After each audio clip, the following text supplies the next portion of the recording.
In the top stories, OECS Education Development Management Unit begins regional tour in St. Kitts and Nevis. OECS energy ministers to unveil sustainable energy roadmap.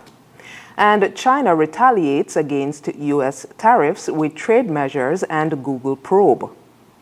Hello and welcome to the ZIZ Midday Newscast. Today is Tuesday, February 4th, 2025. I'm your presenter, Shanique Harvey. Nationally, the Organization of Eastern Caribbean States, or OECS, Education Development Management Unit has selected St. Kitts and Nevis as the first stop on its regional tour of OECS member states.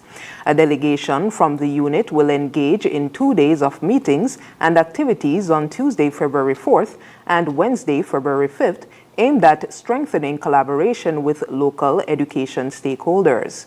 Discussions will involve key ministry officials, including the Minister of Education, the Permanent Secretary, the Chief Education Officer, and the Deputy Chief Education Officer.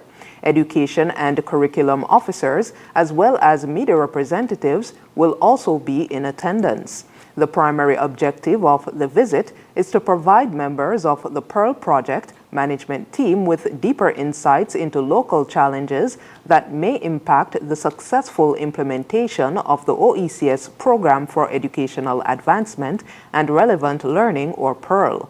By working closely with the Ministry of Education, the team hopes to develop effective strategies to achieve the project's intended outcomes. This mission marks an important step in fostering collaboration between the OECS and St. Kitts and Nevis as they work together to enhance educational development across the region. St. Kitts celebrated a milestone in cruise tourism on Saturday, February 1st, 2025, as the P&O cruise ship Iona made its inaugural call to the island.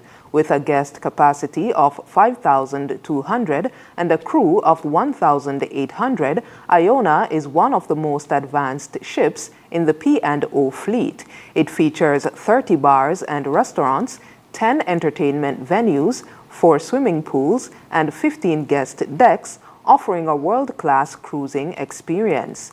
To mark the occasion, a plaque exchange ceremony was held on board, attended by tourism officials and representatives of P&O Cruises.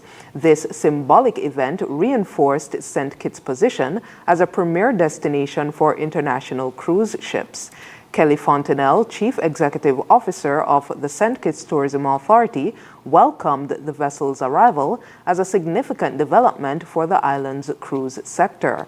Fontenelle stated, quote, "The arrival of Iona represents another exciting step forward for St. Kitts as a progressive cruise destination. With its impressive features and vast capacity, Iona brings thousands of visitors to our shores, further strengthening our tourism industry. We look forward to continued partnerships with cruise lines and welcoming even more visitors this season," end quote. The visit underscores St. Kitts' ongoing efforts to enhance its tourism infrastructure and provide exceptional experiences for cruise passengers. The Nevis Island Administration, or NIA, has completed significant upgrades to the Charlestown Preschool, improving its infrastructure to provide a safer and modern learning environment for young students. The renovation included a new roof, expanded kitchen and bathroom facilities, and additional storage space. Minister of Education Troy Liburd called the investment money well spent, while Minister Spencer Brand praised the preschool's 41-year legacy. Supervisor Samika Warner expressed gratitude to all who contributed to the project, particularly the NIA, parents, and guardians for their patience during the renovation process. She encouraged students to embrace their transformed learning space as a place for imagination and growth.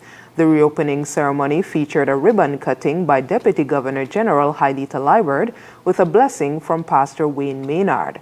Premier Mark Brantley emphasized the importance of investing in early childhood education for the island's future. And moving now to news on the regional scene, energy ministers from the Organization of Eastern Caribbean States, or OECS, are gathering today to discuss a 10-year strategy for sustainable energy development. This in-person meeting, the first since the pandemic, focuses on transforming regional economies through renewable energy.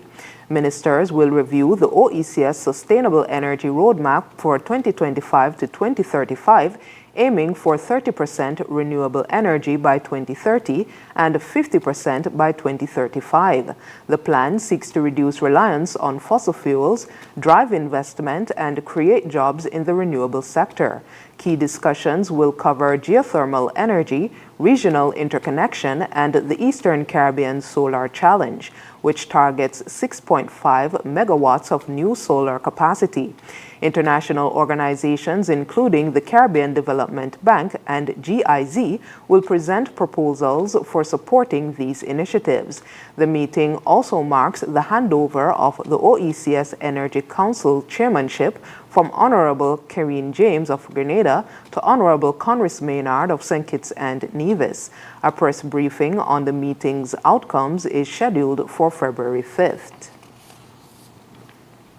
The Police Service Commission, or PSC, has been given until 2 p.m. on Tuesday, February 4th, to lift the suspension of Erla Harewood Christopher and withdraw its letter recommending her removal as Commissioner of Police. In a pre-action protocol letter sent to PSC Chairman Wendell Wallace, attorney Pamela Elder described the decision as shocking and unlawful, arguing the Commission acted without clear evidence or proper legal grounds. Harewood Christopher's arrest, she pointed out, lacked a judicial warrant. Elder warned that if the suspension is not reversed, judicial review proceedings will be initiated. Internationally, in retaliation to President Donald Trump's latest tariffs, China has imposed new duties on U.S. imports and launched an antitrust investigation into Google. The move comes amid the ongoing trade conflict between the two nations that began in 2018. China will introduce a 15% tariff on coal and liquefied natural gas, as well as a 10% tariff on crude oil, agricultural machinery, and large engine vehicles starting next Monday. While the impact on U.S. exports is expected to be limited, analysts note that China is also tightening restrictions on critical minerals needed for high-tech industries.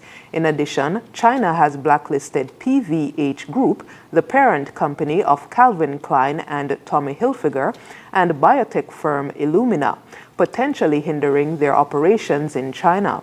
The investigation into Google could lead to further market restrictions. Experts warn that these escalating tensions could pose risks to global economic stability, including slower U.S. growth, higher inflation, and increased market volatility. President Donald Trump has announced plans to cut all funding to South Africa, accusing the country of human rights violations, particularly targeting white landowners. His claims echo unproven allegations by Elon Musk, who has criticized South Africa's treatment of white citizens. Trump, without evidence, alleged that South Africa was confiscating land and engaging in other abuses, likely referring to the Expropriation Act, which allows land reclamation to address apartheid-era injustices. South African President Cyril Ramaphosa rejected the claims, clarifying that the law does not involve forced land seizures. Musk, a Trump ally, has also condemned South Africa's affirmative action laws, which he says discriminate against white citizens. Experts, however, note that high crime rates in the country affect all racial groups, with no evidence of systematic targeting of white farmers. Trump's decisions threatened $400 million in U.S. aid, primarily supporting HIV/AIDS programs, and raises concerns about South Africa's status in the African Growth and Opportunity Trade Agreement, which grants tariff-free access to U.S. markets. And now for the weather. Present weather is cloudy with showers in the vicinity. Winds are a light breeze of 6 miles per hour from the north. The temperature for today is 28 degrees Celsius or 83 degrees Fahrenheit. Seas are 1.2 to 1.8 meters or 4 to 6 feet. Weather forecast for today and tonight predicts partly cloudy skies with a 40% or moderate chance of showers. Sunset for today will be at 6:08 p.m. and sunrise for tomorrow will be at 6:41 a.m. And that brings us to the end of the ZIZ Midday Newscast. Join us this evening for these stories and more in detail. Thank you for tuning in. I'm your presenter, Shanique Harvey.